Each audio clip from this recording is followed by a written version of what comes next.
Clemencia, escrito por Ignacio Manuel Altamirano. Capítulo 23. La última Navidad. Conocidos estos sucesos, vuelvo a tomar el hilo de mi narración, por lo cual retrocederé hasta los últimos de diciembre de 1863, época en que todo el mundo en Guadalajara hacía ya sus aprestos, ora para salir también de la ciudad con el gobernador republicano, ora para recibir a los invasores. Muy pocas familias se anticiparon a las tropas republicanas en la salida de Guadalajara para el sur de Jalisco. Las más lo hicieron después por una especie de pánico que se apoderó de ellas al sentir la aproximación de los franceses. Aunque justo es decir que la mayor parte de las referidas familias era compuesta de liberales y buenos patriotas que preferirían las vicisitudes de la peregrinación y aún el destierro, a vivir entre los enemigos de México. Muchas de estas familias partieron para California, y para las más acomodadas efectivamente era San Francisco el mejor punto que podían elegir en aquel tiempo de borrasca y adversidad. Las tropas de Arteaga tenían ya sus disposiciones tomadas en virtud de las órdenes superiores, pero permanecieron en la plaza hasta los primeros días de enero, como he dicho. Enrique Flores y todos los jefes y oficiales del cuerpo, a que pertenecía incluso el coronel e incluso también Fernando Valle, cuya tristeza aumentaba cada día, así como su amor a Clemencia, decidieron pasar lo más ruidosamente posible aquellos últimos días de su permanencia en Guadalajara. La Navidad estaba próxima, mejor dicho, era el día siguiente. ¿Cómo no pasar con alegría esta fiesta de la intimidad, esa fiesta del corazón en unión de las personas queridas y que iban a quedarse bien pronto abandonadas, tal vez para no volverse a ver nunca? Después de Navidad, estaban la guerra en las montañas, las privaciones, la derrota, tal vez la muerte. Era pues necesario librar el último cáliz de placer hasta la postrera gota. Era preciso celebrar el último banquete de la familia con entusiasmo, con delirio. Con Clemencia, dijo a Flores, a Valle y a sus compañeros.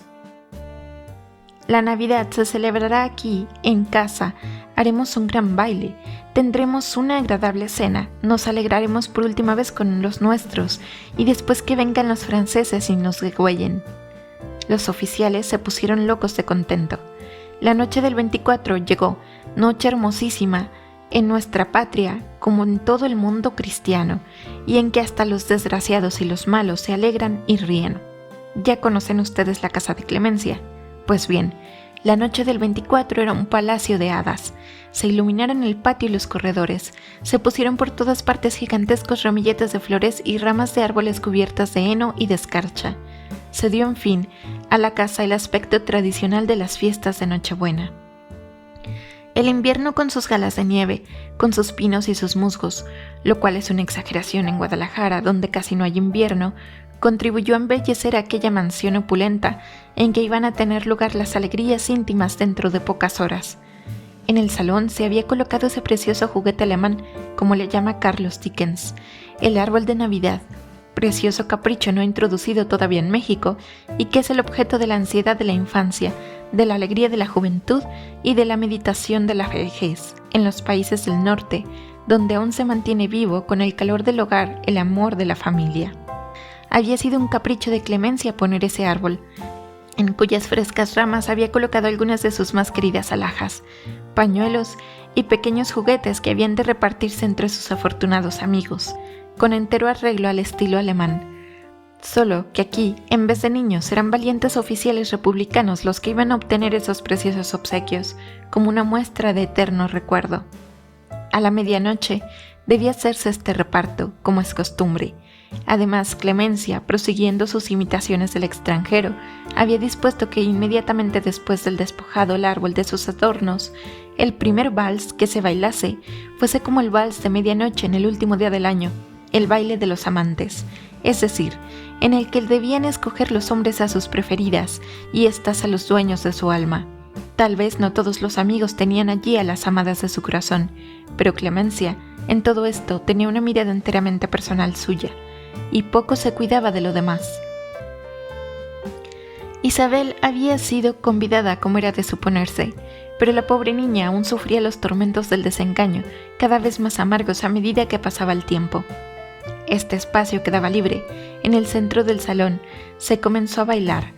Enrique dio la señal, llevando por compañera a Clemencia. Ya desde ese momento Fernando notó ciertas inteligencias entre su pérfido amigo y la hermosa joven, inteligencias que habían comenzado en las visitas que los últimos días había hecho Enrique a la coqueta, seguramente nuevo objeto de su galantería, después de la repulsa de Isabel, repulsa de que Valle no tenía conocimiento, pues también hacía tiempo que había dejado de visitar a su prima.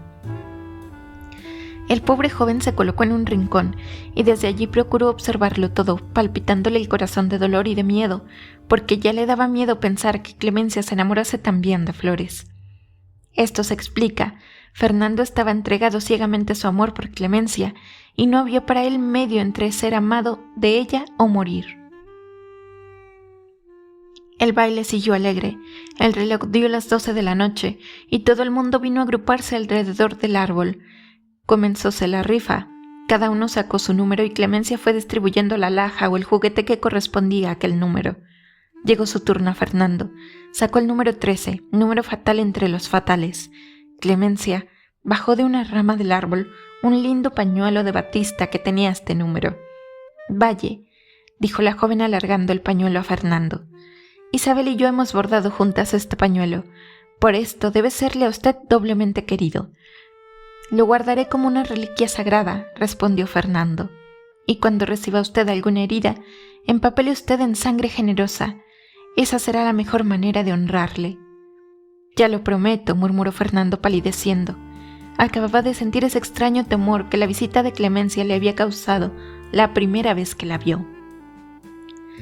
Después de distribuidas las alhajas, los concurrentes, formando grupos para examinar el objeto que les había tocado en suerte, se fueron dirigiendo a la pieza en que estaba puesta la mesa para la cena. Fernando, pensativo y lleno de funestos pensamientos, en vez de seguir a los demás, se colocó junto a una puerta del salón que daba al corredor y casi se puso a cubierto con una gran cortina.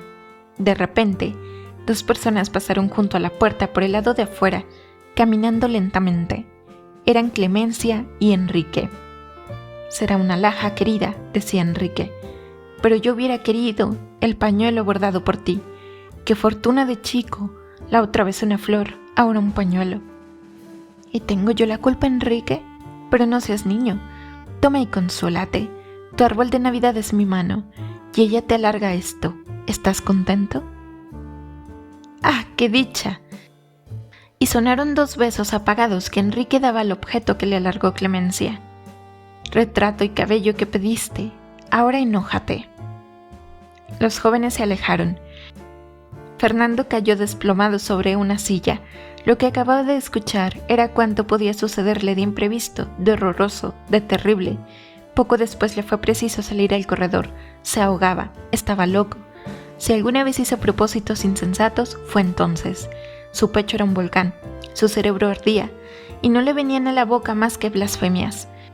Se acordó que traía guardada y cuidadosamente envuelta la flor que Clemencia le había dado algunos días antes, y sacóla del pecho y la arrojó con cólera sobre el mismo jarrón japonés en que estaba la planta que la había producido. «Consérvala», dijo, «sería adorar la burla». Pero su ausencia había sido notada en la cena, y Clemencia, acompañada de Enrique, vino luego a buscarle. «Fernando, ¿no viene usted a cenar?», le dijo la joven. «No, mil gracias. Me siento un poco mal. Prefiero estar aquí», respondió Valle secamente.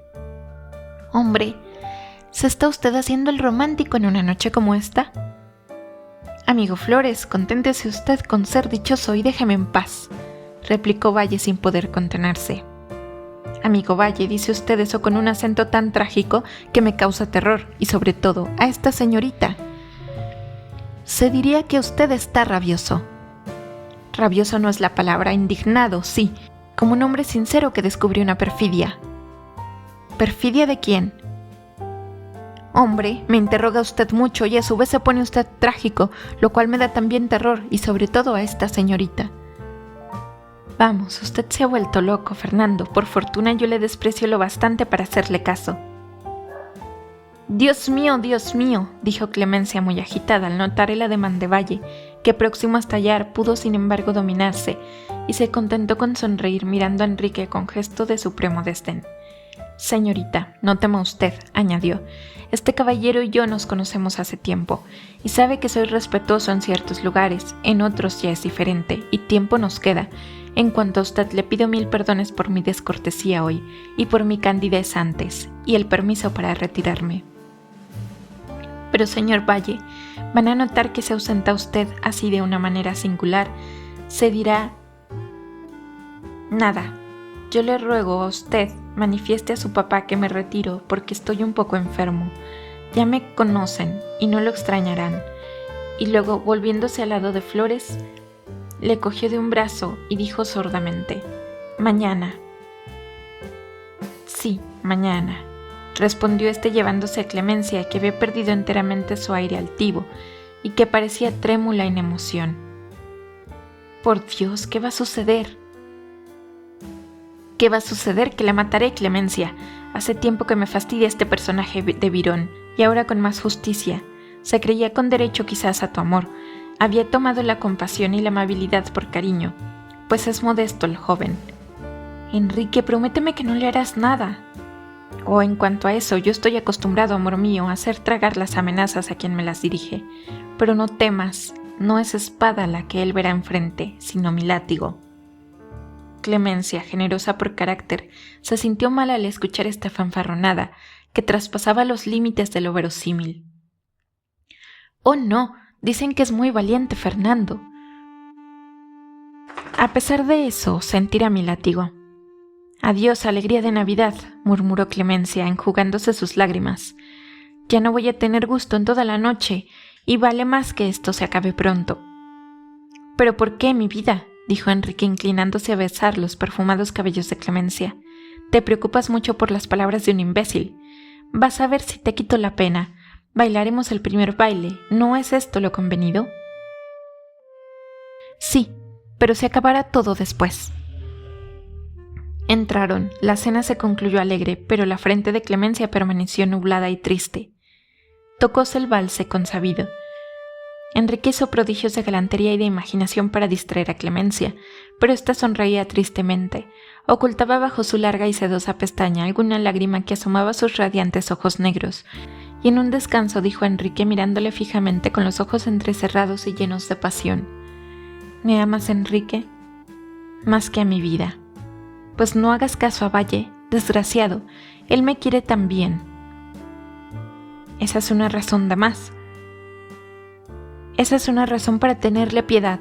Quizá yo tengo la culpa de que esté enamorado así y celoso». «¿Tú le quieres algo, Clemencia?» «¿Que le quiero? Si yo no amo más que a ti no más, y desde el primer momento, y tu amor me ha costado lágrimas y sufrimientos atroces. Te amo, te amaré siempre». La ardiente joven decía estas palabras con ese aparente disimulo con que hablan siempre en un baile los enamorados, que no parece sino que platican acerca de la música, de los candiles y de los vestidos. Pero la voz de la joven era tanto más enérgica cuanto más apagada, llena de ternura y de resolución, y sus dedos oprimían convulsivamente el brazo de Enrique, y los latidos de su corazón parecían ahogar sus palabras. Estaba apasionada frenéticamente. El baile concluyó pronto. Clemencia no estaba contenta ya. Temía por Enrique, temía por Fernando. ¿Quién lo sabe? Lo probable es que temía por cualquiera de los dos, pues bien sabía que ella era la causa de lo que iba a suceder.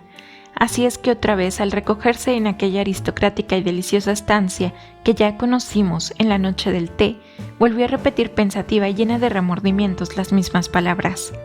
¿Qué he hecho, Dios mío? ¿Qué he hecho? Capítulo 24. El desafío. Al día siguiente, muy temprano, Fernando vino a despertarme. «Doctor», me dijo, «vengo a inferir a usted una molestia. Tengo que arreglar un asunto de honor con el comandante Flores, que me ha insultado anoche. No he creído conveniente encargar el arreglo de este negocio a ninguno de mis capitanes, y suplico a usted que me sirva de testigo. Entre usted y yo no han mediado relaciones de amistad, pero creo que no rehusará usted prestarme este servicio de caballeros». «No tengo inconveniente», respondí. «Estoy a disposición de usted». Contóme entonces el lance de la noche anterior y me dio sus instrucciones. Quería batirse el mismo día y escogía como arma la espada. Era un duelo a muerte. Fui a ver a Flores. Recibióme con arrogancia. Designó como su testigo a un amigo suyo de Guadalajara, a quien citó para 1 hora después.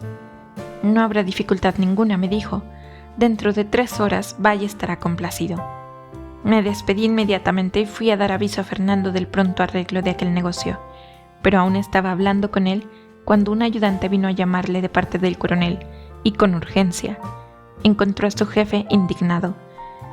Sé que ha desafiado usted a muerte al comandante Flores, por yo no sé qué palabras le dijo a usted anoche en el baile.